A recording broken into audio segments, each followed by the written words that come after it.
Well, welcome to this installment of the Anti-War Room.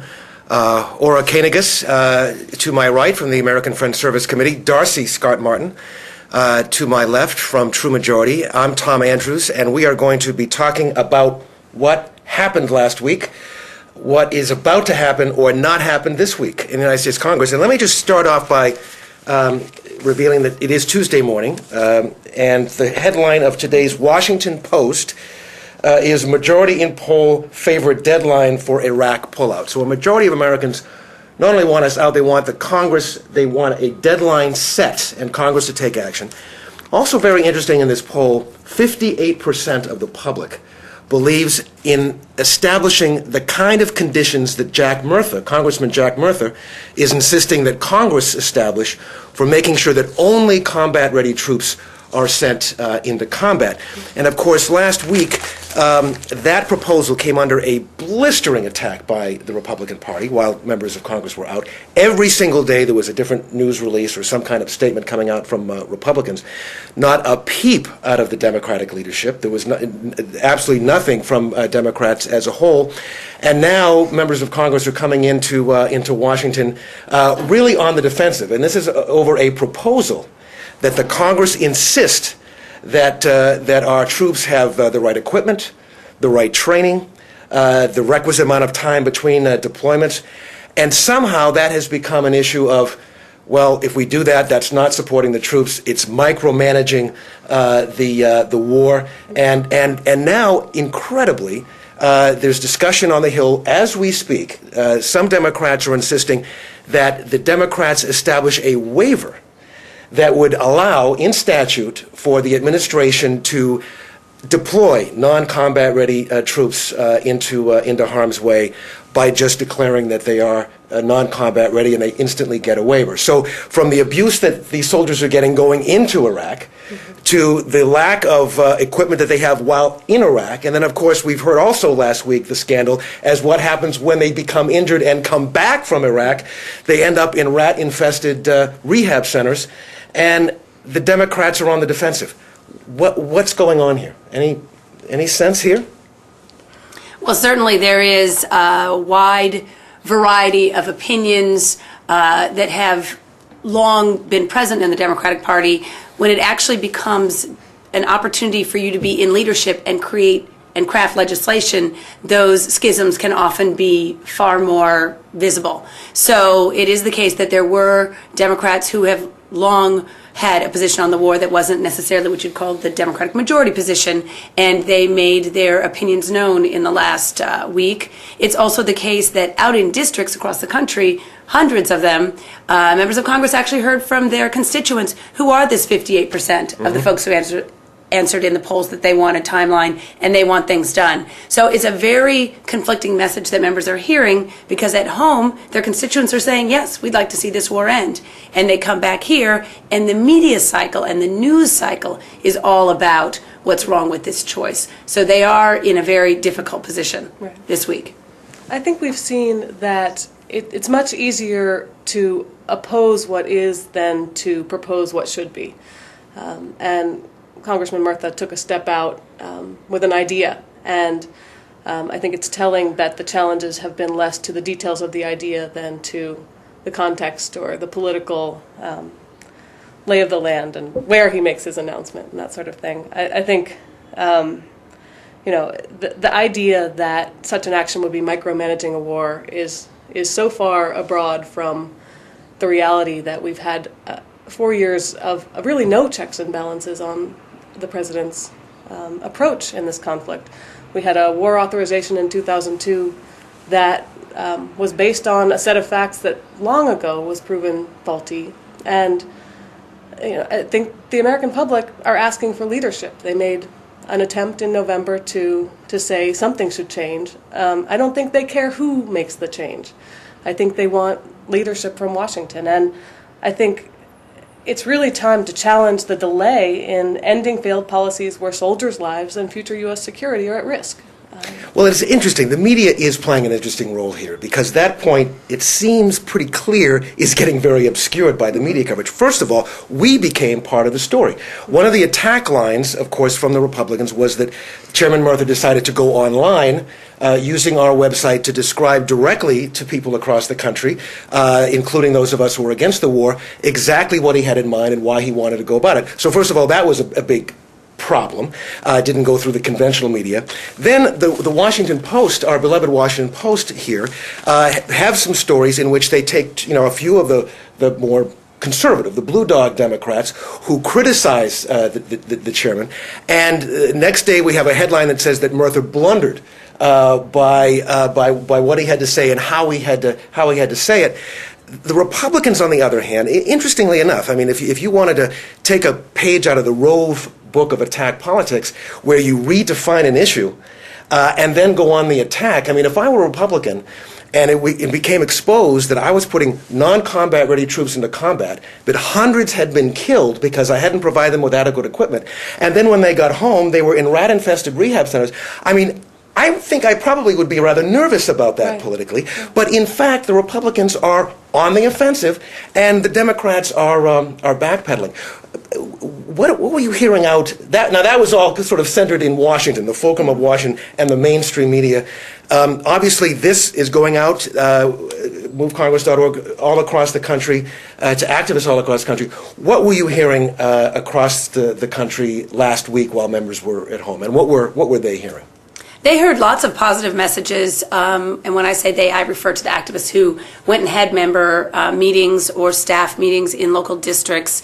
They heard lots of positive messages about how the members themselves felt like they understood it was their responsibility to deal with this situation, and that they were trying to be as forward-thinking and as activist as possible in making change. It is not the case that means that things change in a day on the Hill. As you know, on the Senate side this week, we will once again be attempting to have a vote that won't pass, so we won't get to have a vote. So that can be very frustrating to constituents at home who want to see something happen. Right. There were specific opportunities when members of Congress contacted me and said, I would like to see some more of my constituents. Can you make that happen? Because they're so eager to have a good feeling of what their constituents want when they come back here to face the barrage of kind of the spin of Washington, which is kind of so far out of touch with what the rest of America says. Okay, so that leaves us basically with a Congress that is really facing a position where it's unable, if not unwilling, to do anything about the Iraq War. Over in the Senate, you've got the vote to take a vote, and you need 60 votes in order to get cloture, right? And we had Chairman Levin announcing and Senator Biden announcing a plan to deauthorize the war over the weekend. But now, and correct me if I'm wrong, Ora, it doesn't appear that there's any chance that that's going to get the 60 votes necessary for action. And then over on the House side, it seems that in terms of using the power of the purse, and of course everyone says you don't have to have cloture in order to vote for a package that includes the money the president needs to continue this war. So the opportunity to put conditions on that is where Chairman Murtha was coming from. But now it appears as if the House is backing off, and even that option is going to be. Am I right or am I wrong? I think you're right about that. I think Congress is facing an incredible defining choice right now, and it's between approaching this war as a political football or approaching it as something to be solved. And we've heard from the administration, from military leaders, as I've said before, that it's a political rather than a military solution that will unentangle this. It's not going to be easy. It's deep. It's connected to Iran. It's connected to Israel-Palestine. The region has serious challenges that need to be engaged in very serious ways. And the more that members of Congress give in to the urge to do what will be politically expedient rather than really dig in, roll up their sleeves, and try to be partners and leaders in bringing stability to the region, which we've heard is not through increased military might, but through increased political, diplomatic, and community-based economic development solutions, we're not going to see an end to this conflict. I think challenging the myth that funding for the supplemental is funding for the troops is going to be absolutely critical. Funding for the troops is funding for VA hospitals, is taking post-traumatic stress disorder seriously, is keeping promises made in recruitment, which I've heard over and over from soldiers. They were told X, Y, and Z, and suddenly they found themselves in a completely different situation, and there's no recourse. I think care for troops is not connected to funding for keeping those troops in Iraq. And it's time for members of Congress on both sides of the aisle to just put their foot down and say, I will not be a part of this myth. And I want to say that I don't think this is an activist view.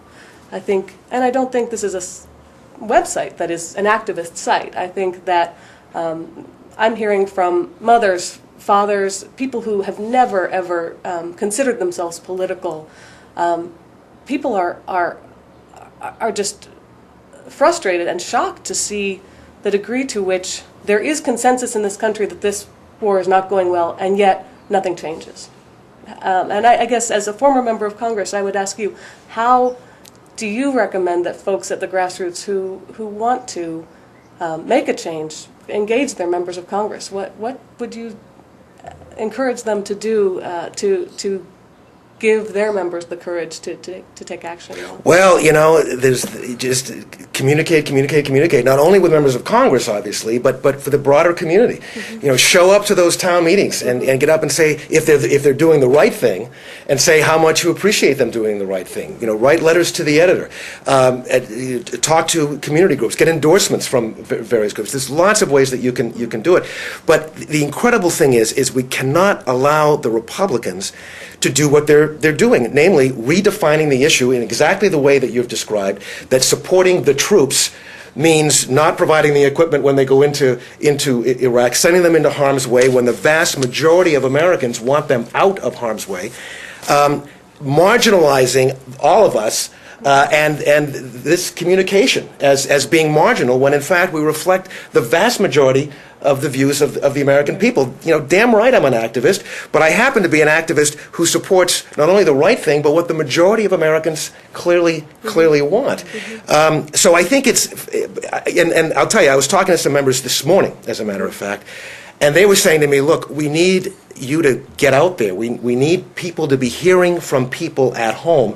I mean, today, right now, as we speak, and some leadership is meeting in the House, leadership is meeting in the Senate. There are going to be caucuses of members of both the House and Senate today. And part of what they're going to be doing is reflecting on what they heard at home and where they're at. And I think it's just extremely important right now that there be a backbone infusion in the Democrats, and that they be aggressive and go out and try to seize the terms of this debate. I would say, and not just Democrats, Republicans. I hear from so many Republican members that they're deeply concerned about this conflict.